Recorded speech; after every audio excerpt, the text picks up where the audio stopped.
लोकसभा का चुनावी रंग पूरी तरह दिखने लगा है। विभिन्न दलों के लोकसभा प्रत्याशी जनता के बीच जाकर विभिन्न तरह से मतदाताओं को लुभा रहे हैं। इसी तरह कटिहार के सांसद, जिन्हें फिर से एक बार एनडीए प्रत्याशी बनाया गया, वे टेम्पू चलाकर मतदाताओं को लुभाने में लगे हैं। उन्होंने कहा कि पूर्व में वे पढ़ाई जारी रखने के लिए पटना में टेम्पू चलाया करते थे और तब से लोग उन्हें टेम्पू वाले सांसद के नाम से जानते हैं। लेकिन अब कटिहार के मतदाता उनके इस प्रचार प्रसार करने से कितना उन पर भरोसा जताती है, यह तो मतदान के बाद ही पता चल पाएगा। फिलहाल चुनाव आते ही प्रत्याशी अपने अपने तरीके से मतदाताओं को लुभाने में लगे हैं।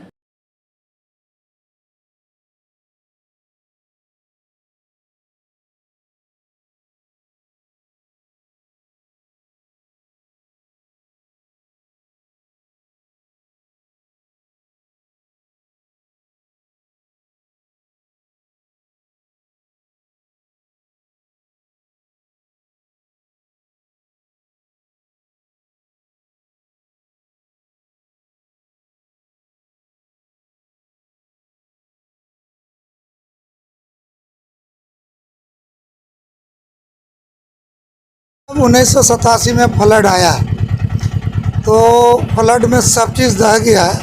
हम उसमें ग्रेजुएशन पार्ट 1 में थे तो कुछ परिस्थिति ऐसी आई कि हमको घर छोड़ना पड़ा। तो उस समय गए तो मेरा पहला रोज़गार, घर को अगर कुछ हम उसके हाथ में दिए, पिताजी के हाथ में बहन की शादी कराए तो इसी टेम्पू से कराए। इसी में रोज़गार करके और घर का खेती गृहस्थी को पुनः अपग्रेड किए तो उसको लाए।